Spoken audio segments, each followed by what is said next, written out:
Hey everyone, Brendan Snyder here. How are you? Thanks so much for joining me and welcome to another episode of New Music Finds, where I like to collect together all the different things that I purchased over the past week and present it to you. Get it from different places like my local record store, but also online retail like Amazon, eBay, and more.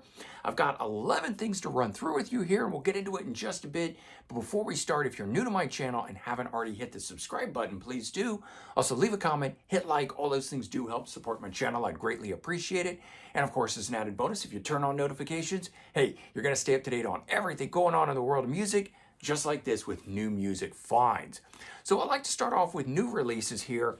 And we got a major one this past week, the brand new Judas Priest Invincible Shield.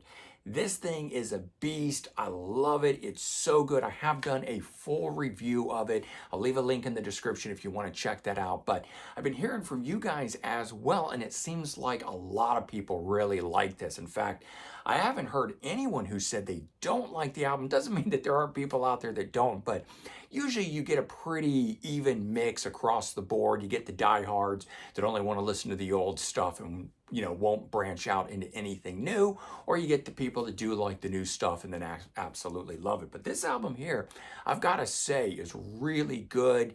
Kind of hits on all cylinders in my opinion. And I wasn't too into Firepower. It's a good album. Their previous from 2018, which was 6 years ago at this point. So really glad to get this one here. I did like the previous album before that, but again, it didn't really bowl me over. And I'm really glad this one sort of hit the spot. I wasn't into the singles per se when they first dropped, but living with the album and digesting it as a whole, for me at least, always seems to make a big difference. Sometimes when I just hear the one-off single, it doesn't really connect, which is why I like to reserve my opinion until after I've had a chance to really check things out. And I gotta say, I'm loving this album. Very, very good. If this happens to be the last album from them, and let's hope that it's not, it would be a great album to go out on top with. It is their 19th studio album, so I'd kind of like it if they made one more, do 20 albums in their career. But hey, let's not wait 6 years. Let's get it out a lot sooner if you're going to do that. This next one is one that I wasn't planning on picking up, but also came out this past March 8th. It's the Rolling Stones live album, Live at Wiltern Theater. This was recorded in 2002 and was part of the 40 Licks tour. They were playing arenas, stadiums, and theaters. And a lot of times in the same towns, they would actually do 3 shows like that. This one here focused heavily on rarities. And I must have missed that information up front because I didn't know that, otherwise I'd have pre-ordered it and had it arrive when I got the Judas Priest. But this was the only one that I actually had arrive on release date Friday.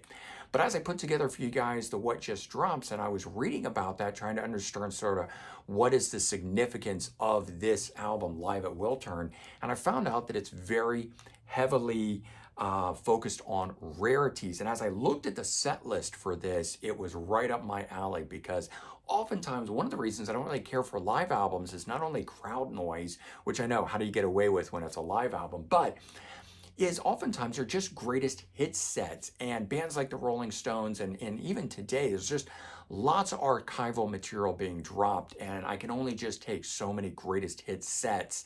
And oftentimes for a band that's been around 50, 60 years the way the Rolling Stones have been, it tends to be the same set list every time.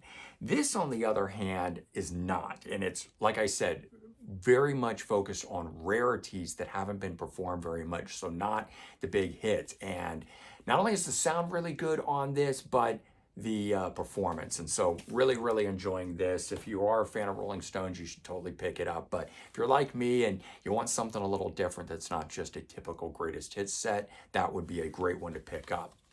And this one came out the previous week, but back ordered, or just, takes a little while longer to get it. Didn't get it on release day, but glad to finally get it now. Blaze Bayley, so former Iron Maiden frontman, dropping his new album, Circle of Stone. And here, this is interesting. So it's in one of these slip cases, right? But when I pull this out, it does not say Blaze Bailey, and then it's written in, whatever Nordic language or so. And so Circle of Stone is written like that, but it is different. So the other thing is there's nothing on the spine, which I can't stand when I put this on my shelf.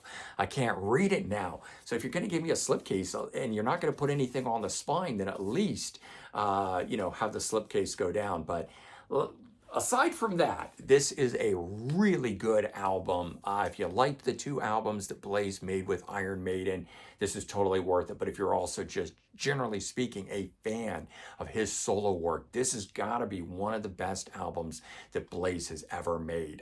Top to bottom, very cool. The first 6 tracks on it are standalone songs independent of each other, but the last 6 tracks on here is a little mini concept story. So not really a concept album, a concept side, if you will, because it is one side to the album. But all in all, I got to say, I absolutely love this record. This is going to be making my, top 10 in the end of the year for sure.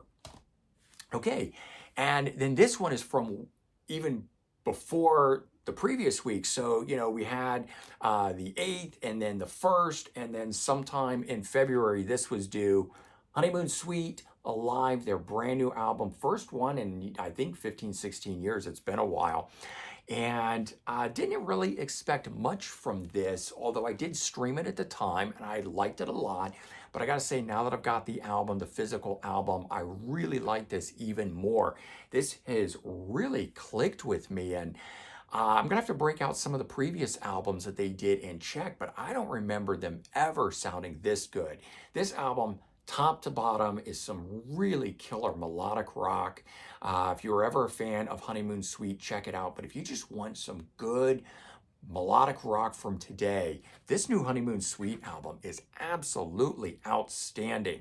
And so glad I got a hold of that. It was kind of nice coming the way that it did, because as I said, I was only picking up the Judas Priest, but then to get all of these things the same week, ended up making for a nice chunk. I always like to have more than one new release album to listen to, so I don't wear out the one album that I did get, in this case, the Judas Priest.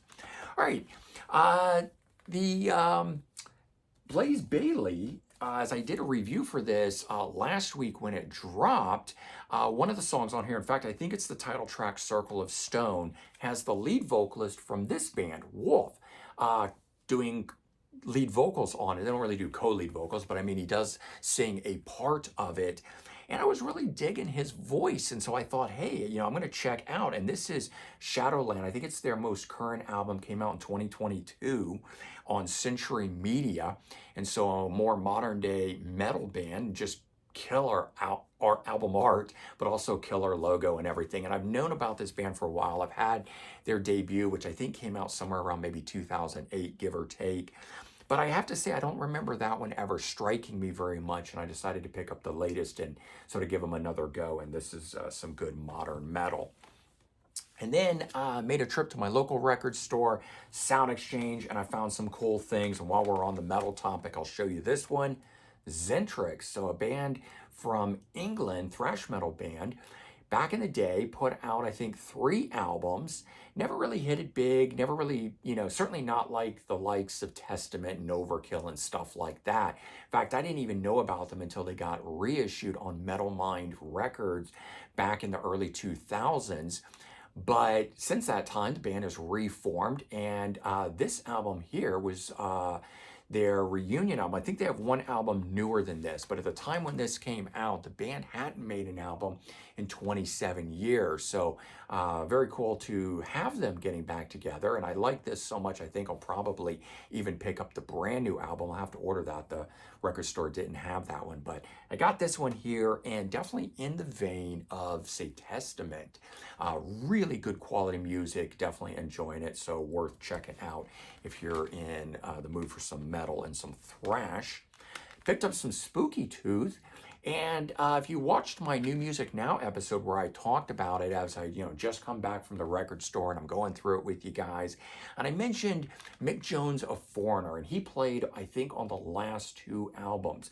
What I didn't realize is that Luther Grosner on here was Ariel Bender in Mott the Hoople. I didn't realize the two people were the same, that he was playing under a pseudonym for Mott the Hoople, although the name, Luther Grosvenor, definitely stood out to me. And I thought, why do I know that name? Why does that sound familiar to me? But I didn't really put two and two together until I started reading about the band later on and found out that this band is kind of made up of a lot of who's who that went on to other things. So Mick Jones came in and replaced Ariel Bender when he went on to Mott the Hoople.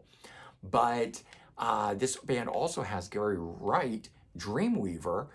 So he was part of the group too. I don't know if any of the other guys eventually did anything or not, but those three guys have been in Spooky Tooth. So if you're a fan of any of those artists, maybe you want to check out Spooky Tooth like I did and have something extra like that. I also picked up another Spirit album. This is my second one that I've picked up. I have the album that has I Got a Line on You, which is, I don't know if that's their most famous track, but it was certainly the one that I know so many artists had covered that. But this being the debut album, I gave this a listen, and I actually think I like this album as a whole better than that one. I always thought it was a strange album cover. You got a guy with too much hair, a guy with no hair, and different facial hair and so forth, but it's all made up of the various band members who are there on the back side. But I just popped this on while I was in the store, and it sort of struck a chord with me, so I picked that up and added that. Another thing that I picked up that, again, never didn't know anything about this band, just saw this and thought, who the heck are the Lime Spiders, and checked them out. Did a little research and found out they're an Australian post-punk band, of which I really like that movement, specifically out of Australia.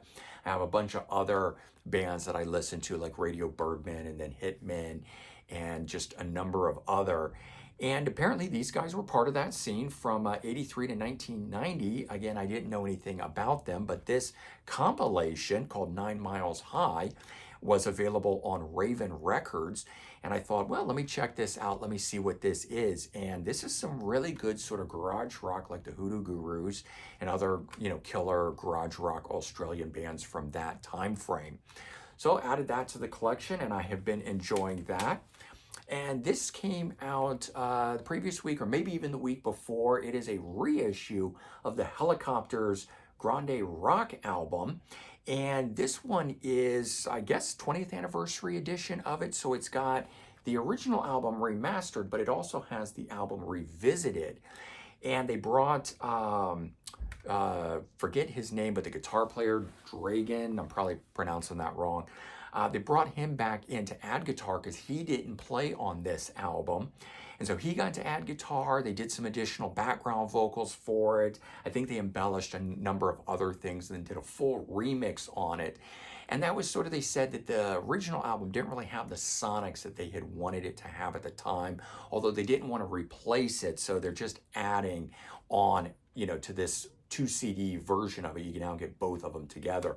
What's kind of cool is the art on the inside. If you like the revisited version of it, you can flip the art over for that, or you can just keep the original album cover like that. But you get both of them in here, and it's the price of a single disc, so you're not paying necessarily anything extra to get that. You get a remastered copy and the revisited copy.